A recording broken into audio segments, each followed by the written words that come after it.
Welcome to the Thrive TV show with Lauren Parsons, helping you boost your health, energy, and productivity. Kia ora koutou. Hi, I'm Lauren Parsons. Welcome to the Thrive TV show. Today I'm doing something a little different and just sharing some thoughts myself directly from me to you on how to be the leader everyone wants to work with. Leadership can be really lonely. You have the weight of decisions, you have the pressure to perform, you've got that balancing act of keeping people motivated, focused, and performing at their best. And you've probably had an amazing leader in your life who has made the difference for you, someone who saw you, someone who helped you grow, who made the workplace a place you just couldn't wait to be in. What if you could be that leader for someone else? What if you could empower all of the leaders in your organization to be that leader? Today, I want to share 5 keys around how to be that leader that everyone wants to work with. And this is based on all the things that I've learned over the past 2 decades, working with leaders and focusing on how to build a thriving team culture. So I'll give them to you rapid fire and then we'll go through and expand on each one. So number 1 is to start with self-leadership. Everything starts with self-leadership.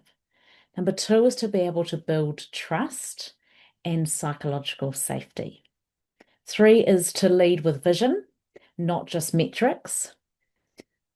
4 is to be able to coach, not command. And number 5 is to empower your team through appreciation. So let's look at each one. So number 1 is to start with self-leadership. You can't pour from an empty cup.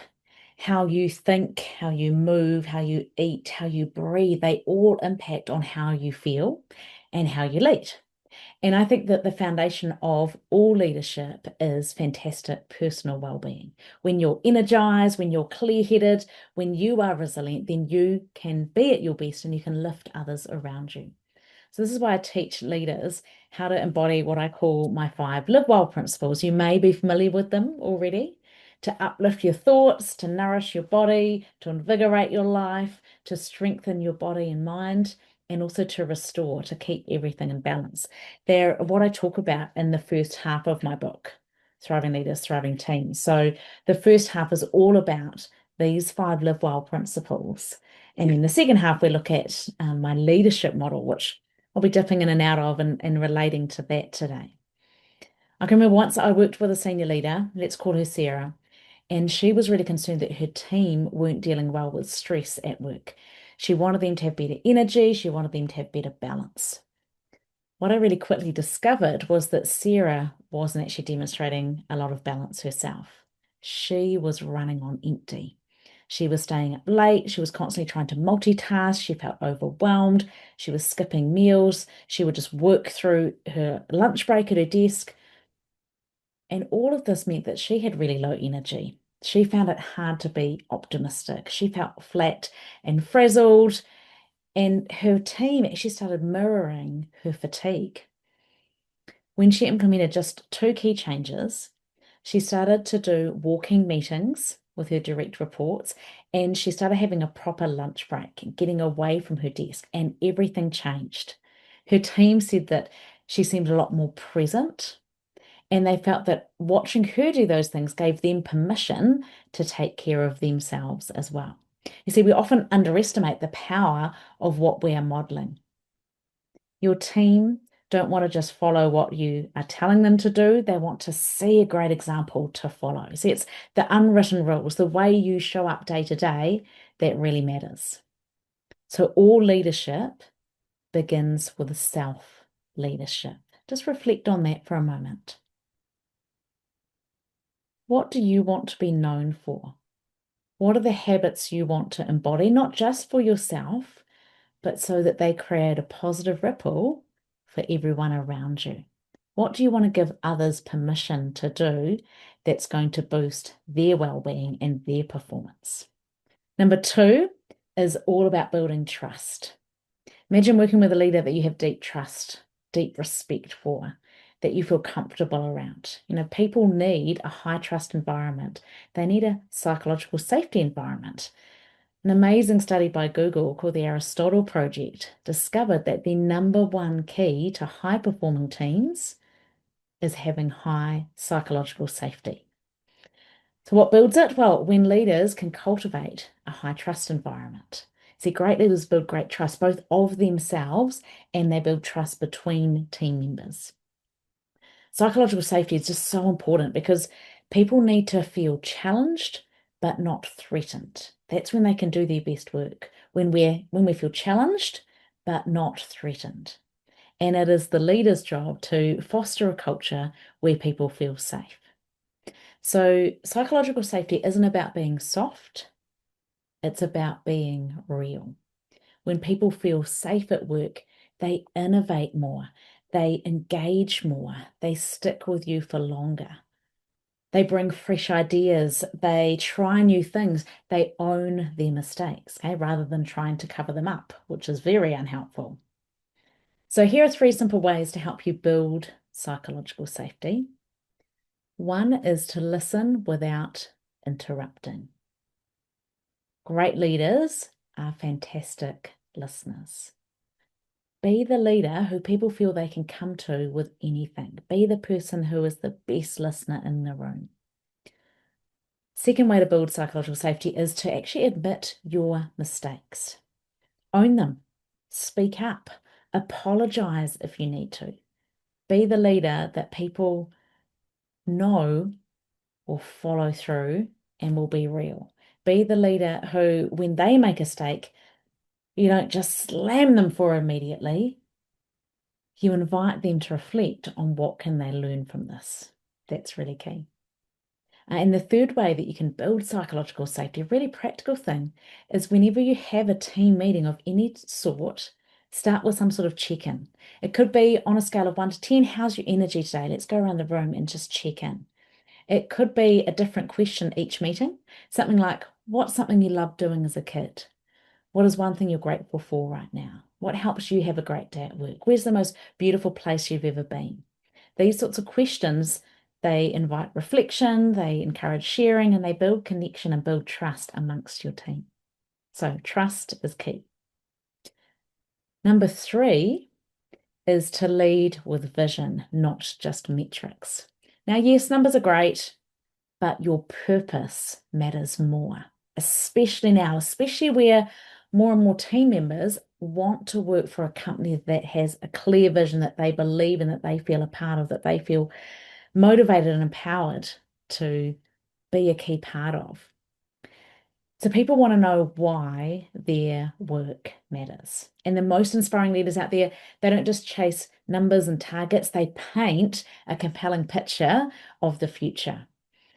And they encourage their team members to get on board with that vision. And so that's why having a clear vision is so vital. I can remember once I worked with a CEO who was feeling frustrated by her team's lack of drive.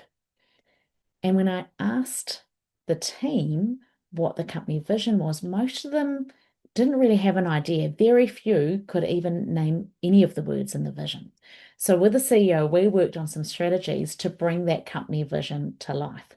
We embedded it everywhere, from recruitment to onboarding to team meetings to performance management. It was reinforced over and over in such a positive way that it was always front of mind. And within weeks, she's noticed a real shift in energy in the team. So remember, people don't work harder because they're told to. They work harder because they believe in what they're doing and where they're going. So ask yourself, do your people know why they're doing what they're doing? Have you told them lately? I invite you to paint the picture. Share the why, as Simon Sinek would say. Number 4 is that great leaders are great coaches. So coach, don't command. Gone are the days of command and control leadership. People crave feedback that helps them grow, not criticism that cuts them down. I know it sounds so obvious when I say it, but the challenge is that so many leaders, either intentionally or unintentionally, come across as critical. And what we need to do is learn how to deliver feedback in a way that it becomes positive fertilizer. I have this whole analogy of leading like a master gardener. As a leader, you can't force your people to grow. Gardeners can't force their plants to grow, but a master gardener knows how to cultivate the right environment. So as a leader, How can you cultivate the right environment? Well, part of that is fertilizers, which for me is positive, constructive feedback. And when you do it right, it really speeds people's growth, helps them reach their potential. So we need to balance the praise, which is what I think of as the water. People with or without water, we need praise. We also need fertilizer, constructive feedback. And you need to have a balance of both. The constructive feedback needs to be timely and it needs to be incredibly specific. And it needs to be linked towards the positive outcome and the potential that you see in the person. This is going to build confidence and give people clarity, which helps to lead towards higher performance. I remember years ago, I worked with a leader and he was really struggling with delivering feedback. He said, I either avoid it or it kind of all builds up and then I just dump it all at once. So we reframed feedback as fertilizer and we focused on timely feedback, tailored for the person, and it being about helping them grow. And he started to see the constructive feedback in a whole different light. He also focused on delivering more specific praise.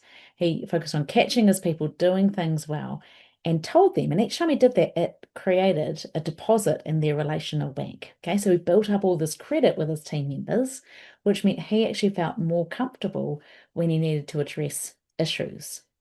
He didn't feel like it was going to ruin their working relationship because he'd already done the groundwork of providing praise. When he started noticing things that did need improvement, he was committed to raising it with the person as soon as possible in a one-on-one conversation. He focused on the why and explained how if they could improve this aspect of their performance and lift their game, it would flow on to create this positive outcome. This is what great coaching looks like. And this leader, he was amazed at how people responded positively. He said from this point on, feedback didn't feel like conflict, it just was part of connection. He was being a great coach. And the last thing I want to talk about, number 5, is to empower others through appreciation. And this is one of the most powerful leadership strategies to create immediate change. So people do more of what they're praised for.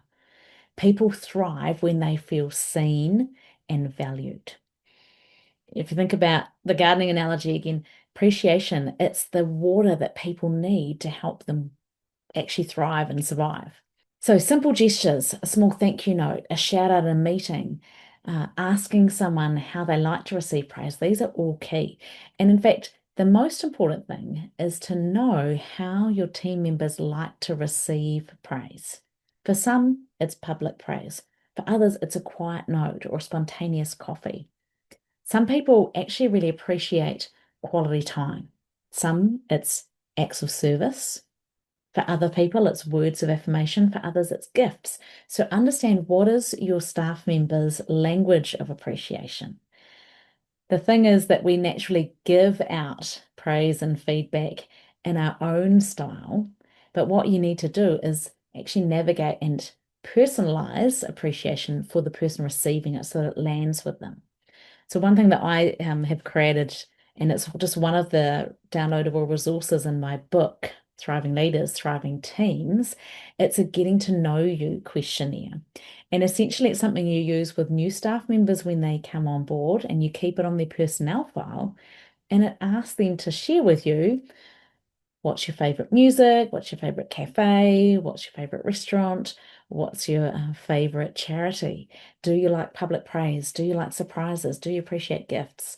So you're getting all this information so that you have insights that when they do a great job, you know exactly how, what the medium and what the method and what the delivery will be to give them really meaningful recognition. And so it might be shouting them out for coffee, might be leaving them a thank you note, it might just be playing their favorite song when they walk into the building. Leaders will sometimes tell me that they feel like they're too busy to praise everyone, but it's not about praising everyone all the time. The key thing with praise is for it to be sincere and for it to be specific and as soon as possible after that event. Yes, you can save it up for a staff award thing at the end of the month or the end of the year, but also don't discount the power of giving immediate praise at the time.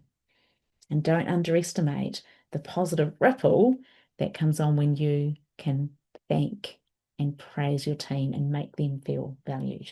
The truth is, you don't have to be perfect to be a great leader, far from it. You just have to be present. You need to show up, you need to care, you need to listen, you need to encourage, and you need to lead with heart. Because the leader that everyone wants to work with isn't the loudest or the smartest or the most experienced. They're the one who sees people. They're the ones who create space where other people can thrive. So this is your invitation.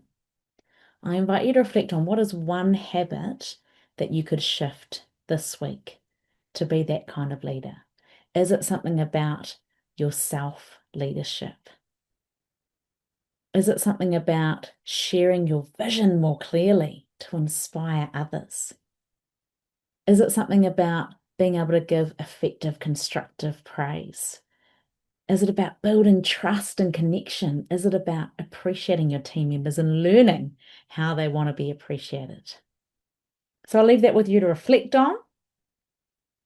Think about the positive ripple that you can create when you show up as your best self as a leader, when you use these techniques of self-leadership to create a positive ripple out to others. I'm excited for you. So do leave me a comment below. Let me know, what are you trying? What have you tried? What's worked? What hasn't?